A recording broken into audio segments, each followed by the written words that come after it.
Welcome back to the Tech Talks Daily Podcast, a place where we demystify complex technologies every day and provide real-world examples of how technology is transforming businesses and reshaping entire industries. But we do all this in a language that everyone can understand. So when I heard about a company called Fluid, which is an AI quant-based liquidity aggregator that is providing the best execution for CeFi and DeFi, all at ultra-low latency, I thought to myself, here is a topic that I need to demystify and simplify and put in a language that everyone can understand. Because I do firmly believe that this is how we increase adoption and better understanding from big businesses. So today I've invited fellow Brit Ahmed Ismail, CEO at Fluid, on the podcast to join me today and share his origin story and also explore how AI can change the decentralized ledger and also understand what Black Swan events are and how liquidity aggregators could help manage market participants get through those Black Swan events. And also, if we've got time, I also want to explore the benefits of using AI in the crypto market and the growing number of tech talent migrating to Web3. And thankfully, he said yes. Quick reminder that this podcast is brought to you by Flipper, the #1 marketplace to buy and sell online businesses and startups. So the question I'm going to ask you before I go is, do you own or run an online business? And have you ever considered selling your site, your store, your tech, or your app? Well, with world-class combined matching technology, dedicated brokers, and end-to-end services, all at the most efficient price, Flipper is making selling your online business simple. So to get a free valuation for your business, simply visit flipper.com/techtalks, where each month thousands of online business owners are exiting with Flipper. Again, to learn more, visit flipper.com/techtalks. So buckle up and hold on tight, because no matter where you're listening in the world, I'm going to beam your ears all the way to Dubai, where he's going to share his story and also demystify the world of AI quant-based liquidity aggregators. So a massive warm welcome to the show. Can you tell the listeners a little about who you are and what you do? Sure. I'm Ahmed. I am the CEO and founder of Fluid. Fantastic. And before we find out more about Fluid, there's a bit of a tradition on this podcast where I always try and find out more about how you got that current role. So can I ask you share your origin story, where your passion for tech came from, or just a moment that might have put you on this path you're on today? Excellent. So a bit about my life story, my career. I started off as a banker in the city of London and in Dubai. I was a banker for around 14 years at some big bulge brackets banks. So I was at Credit Suisse, I was at Bank of America, and I was also the CEO for Jefferies for Middle East, Africa, and Asia. And then 2017, I went on to start my first crypto startup, which went on to be a massive success, called Haven. It's the only fully regulated custody and OTC platform in the Middle East. And then early last year, one of the big problems that we had at Haven and just generally in crypto is that liquidity in crypto is very, very fragmented. And that's where Fluid comes in to try to solve that problem using AI. And as you said, that path there led you to Fluid, which is an AI quant-based liquidity aggregator. Correct. Yeah, straight away, I feel like a mouthful, isn't it? I feel like Doc Brown in Back to the Future. I want to go, great Scott. So can you tell me more about what that means and what you're doing at the company now? Sure. So an aggregator, if you think of you buying your tickets online, if you're traveling anywhere, you usually go to like Expedia or you go to a Skyscanner. They're what are called aggregators, right? So they look at the whole market and they give you as a consumer or as the end user the best possible deal. What we're trying to do here is that liquidity in crypto is massively fragmented. It's siloed, right? Unlike the equities world or the FX world or the fixed income world or commodities, prices in crypto can vary massively. Liquidity is held in very few places. Now, what we do as a liquidity aggregator is that we bring all that liquidity together in one centralized place, and we give you as the end user what's called best execution, meaning best possible price, quickest possible execution in the market. And for anybody listening in this space, what would you say are the main benefits of using things like AI in the crypto market? So one of the big big problems with it being a liquidity aggregator is the ability to cut through latency. Latency causes discrepancy in price, and it causes an aggregator to add very, very fat fees, which negates the whole point of using an aggregator. So you almost have to give live pricing updates. So what we do is that we have to predict what that pricing update is, or what that price is ahead of time, a few seconds ahead of time, with very, very high reliability. Because obviously, if we offer you a price and we can't execute that price, so either you as a customer or us as an aggregator will be left with egg on our face. So the whole point here is using an AI cuts through, and you're able to predict what crypto markets are like. So how do you predict crypto markets? Well, crypto markets, probably more so than equity markets, more so than any market, are highly complex markets. They're not just based on quant methods and candlesticks and technical analysis. Crypto markets are driven a lot, for instance, by sentiment, by Twitter feeds, by, in short, non-linear, very, very complex data that's unstructured. And so using a tool like AI, so we have around 15 postdocs working full-time with us, building a very complex hybrid AI models that use all the aspects of AI, be that long short-term memory, be that machine learning, deep learning, all the different strands of AI to predict something that is able to use different features, use sentiment, using the price of gold, the CPI indices, all these different features to find deep patterns, so we are able to predict crypto markets ahead of time. Now, our models have basically, they're live, they're working, and we are able to predict cryptocurrency prices for Bitcoin and Ethereum at the moment with up to 30 seconds in advance with 99.95% accuracy. Wow, that's incredible. Is there a when moon button there as well? I wish. And if we were to zoom out for a moment, I mean, long term, how do you see AI changing the decentralized ledger? I think so. AI has so many different use cases. The way we look at it is AI is very good for unstructured data, whereas quant-based methods. So you may hear of statisticians using quant methods. So you may have heard of, if you ever log into your Binance account, you see MACD lines or Bollinger lines, people using these methodologies to try to predict what happens next, right? AI is able. The way we use AI is we take data that's really unstructured, completely nonlinear, as if someone throwing a bucket of water at you, right? Where the water is almost random, and finding deep patterns that a human being is unable to find. And that's what we use AI for. But obviously I see AI, so we use AI in prediction, but there are obviously unlimited use cases for AI across all aspects of DeFi and crypto. And I think we're only just scratching the surface at the moment of where AI can go. And for some people listening that will be outside of the industry, I don't want to lose anyone in some of the terminology we use. So can you tell the listeners a little bit more about what a Black Swan event is and how liquidity aggregators can actually help manage market participants to try and get through those Black Swan events?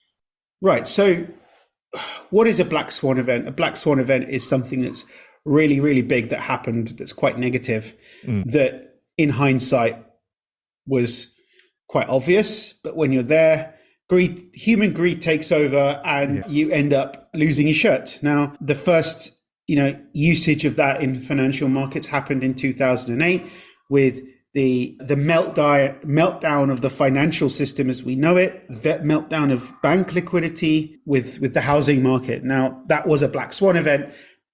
People were leveraging bad credit, saw that the whole market was about to implode, but didn't act on it. Now, that is the definition of a Black Swan. Now, in crypto, fast forward in 2022, we had one, possibly two big Black Swan events. The first one was the Luna crash.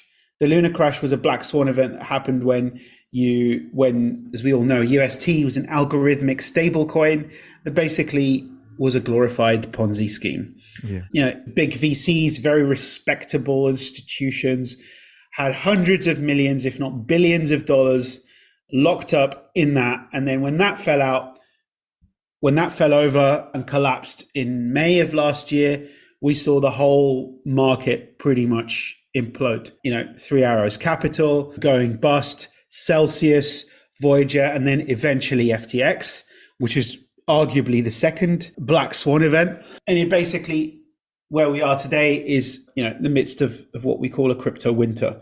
Yeah. Now, I'm not saying that AI could have predicted that, but maybe it could have in certain models, but human nature and human greed sort of take over, and we have to trust that. But moving aside from that sort of more philosophical question is how AI can actually help in that, where we are able to use a liquidity aggregator in times like these, especially now where liquidity is even more siloed than before. Mm-hmm.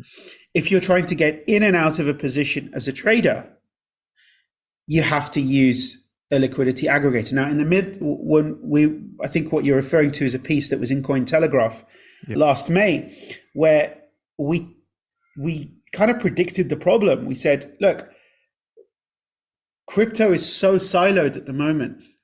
If you had all your money on one exchange and you didn't have access to the other exchanges and the other venues, how can you trade? Yeah. How can you get out of positions? And this is where you really need a liquidity aggregator to get best execution. If you're even a big trading house and you're trying to put a big position in, how do you get out of that position? Okay, you're kind of reliant on the liquidity on that particular venue. Yeah. Now, if you're trying to dump a big position or buy a big position, because you're ignoring the rest of the liquidity of the market and you're focused on that one market, then you're kind of shooting yourself in the foot, because there's what's called slippage. Yeah. Right? Slippage will be greater if you just use one venue. But using a liquidity aggregator at virtually no cost means that you're able to scour the whole market and get the best possible deal, best possible price, and execute with as little slippage as possible. Gotcha, man. That's quite a big game changer. And there's so much talk at the moment around Web3 and a lot of migrations going on. And I'm curious, from where you are now, are you seeing a growing number of tech talent migrating to the world of Web3? Because there's a lot of projects being built on future promises at the moment, but also a lot of those are starting to come to fruition. But I'm just curious what you're seeing. Yeah, I do think generally, I think what we're going to see in the next year or 2 years, and we were actually just having an internal call about this, team call, is that Web3 is going to become, a lot of people are moving away from Web2 into Web3, right? We're seeing big corporates now finally seeing the light and actually investing, I'd say less so in crypto, more in Web3 and blockchain technology, because blockchain and Web3 have specific use cases that can help solve a lot of problems that companies have. So I see that there is a lot of investment in that area, and I think in that area, and I don't see that the whole FTX and Luna debacle may slow down investment in smaller startups. But for companies like us who already have their funding, I think the Web3 revolution will certainly help us all. Yeah, completely with you on that. And we've spoke a lot about the positives of bringing AI into crypto. But on the flip side of that, I'm curious, what are the biggest concerns or maybe challenges around bringing AI into crypto? Is there anything you can share around that? It's a good question. I mean, bringing AI into crypto, they're two sort of different things that you're trying to bring together. A lot of the time when startups are pitching, they like to use buzzwords, AI, crypto, Web3, right? But they're all so different. So AI is how you use prediction models. It's very maths based. We have partnerships with 2 universities, with Imperial College in London and Blekinge Institute in Sweden, to basically bring about the you could apply AI to anything. It's not crypto or Web3 related. But we bring the Web3 element later because these markets are new markets. And in fact, what we are able to do, our technology is not just for centralized crypto markets, or it's the whole of the digital asset space. And I see a future that crypto markets are probably, centralized exchanges are seeing a lot less volume than they were a year ago, for sure, because of regulatory and compliance concerns, because of FTX. It's a lot less trust. However, the whole revolution of tokenization and blockchain and Web3 and all those different strands of where crypto started out from are really starting to get momentum. And there's nothing to say that with Web3 coming on board, you're going to be able to have, digital asset markets, such as anything can be a marketplace. So, for instance, we're seeing a lot of real estate being tokenized. Fractional ownership of property, of physical assets. Yeah. Right. Fractional ownership of equities of private companies. Right. Web3 unlocks all of that, and for us, as a liquidity aggregator, because Web3 does that, all of these different asset classes will have their own marketplaces. Yeah. Right? If you could get a marketplace for a JPEG of a monkey, right? And that's just us playing around with NFTs. Yeah. Just imagine the possibilities that the whole Web3 revolution is able to unlock. So, in short, I want to say that, for us, we see the next step.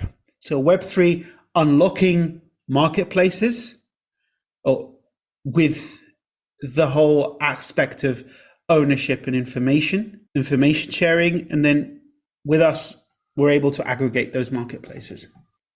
And it was talking about some of those opportunities and exploring the art of the possible that I was so excited to get you on the podcast today, because anyone that spends any amount of time doom scrolling down their phone see nothing but headlines around crypto winter, bear markets, hacks and Ponzi schemes, etc. But to restore the balance there, what makes you hopeful about the future, and what's going to be your big focus this year? Because there's going to be a lot of people listening that are new to this space. I think you've done a fantastic job of offering an overview of everything today, but I suspect there might be a few members of your community hoping for a few teasers. So what makes you hopeful about the future, and are there any teasers you can leave us with? What makes me hopeful about the future is that, life goes on. What we learned from the whole market crash are very valuable lessons that needed to be learned. Right. And I feel that the technology is not going anywhere. In fact, I'd say people are going to be doubling down on the whole technology revolution. So I see this period as a very exciting period. And I think it's got nothing, it's completely secular and independent from the global recession that we see. Yes, I think, if crypto markets do pick up, you're going to get more money that's going to go back into this asset class, right? That's definitely sure. But even without that, big companies are spending big money in the Web3 revolution. And I think we're going to be looking at a very different place 12 months from now. We're going to be laughing at today's conversation in about 12 months from now. Yeah, I completely agree with you there. And as we've come full circle now, we began the podcast talking about your origin story. Of course, if we look back, none of us are able to achieve any degree of success without a little help along the way. So if I was to ask you, is there a particular person that you're grateful towards who maybe saw something in you, invested a bit of time, or helped you get where you are today? Who would that be that we can give a little thank you to? That would be me. That's the first time anybody's ever said that. A great, honest answer. Why is that? I know. I grew up in the UK. Yeah. When the UK was a very different place to what it is right now. It was a very prejudiced place, right, for people who weren't necessarily white, right? I'm not trying to get into sort of politics or anything like that. And I had a teacher who, despite my mathematical abilities, told me that I would never, ever, his name was Mr. Williams, and actually I'd like to thank him, because he said I'd never be able to do very well in life because I was not, I was of a certain origin. And I worked hard at school. I didn't go to any private schools or anything like that. I got into, the best university for science and technology in Europe, arguably in the world, which was Imperial. I did very well. I had a great career, and I learned a lot of hard lessons along the way. And had I listened to Mr. Williams and settled and got a 9-to-5 job the whole time, I wouldn't be where I am today. So I'd like to thank him for doubting me. And I'd like to thank myself for getting to where I am. I love that. I think there's two ways you can take that kind of advice when you see people that are kind of like do you down. You can either use it to just keep you down, or you can leave it as a way to inspire you to, hey, I'm going to show you. And I'm going to give a shout out to Mrs. Stevens, who once said to me, Neil, you're not going to get through life just talking, and you can't you won't be able to carry a calculator around with you in real life. Well, Mrs. Stevens, you were wrong too. So we will put them out there. But for anyone listening, just want to find out more information about Fluid, anything we talked about, join your community, what's the best starting point for everything? The best starting point is just our social channels. So we have a Twitter feed, which is very good. We also have a community on Telegram, which is very active.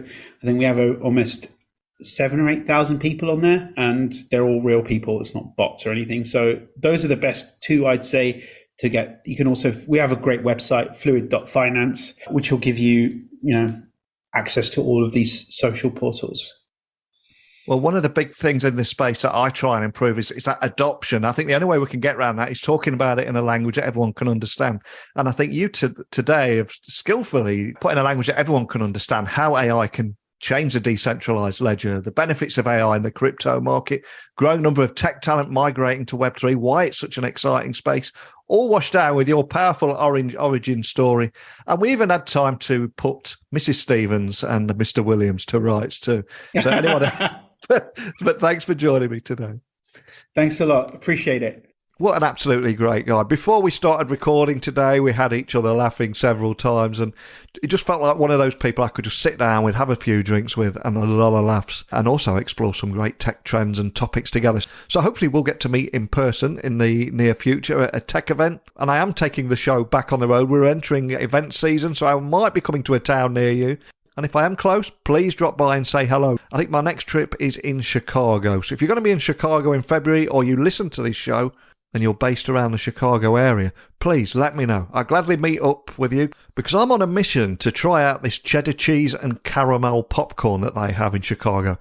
It sounds absolutely delightful and horrendous at the same time. So if you're from the area, let me know, and we'll see if we can meet in real life and connect beyond the keyboard. But that's it for today's episode. If you've got any questions, you want to come on the podcast, or anything at all, you can email me, techblogwriter@outlook.com, Twitter, LinkedIn, Instagram, just at Neil C. Hughes, and I'll return again tomorrow with another guest. But a big thank you for listening today, and until next time, don't be a stranger.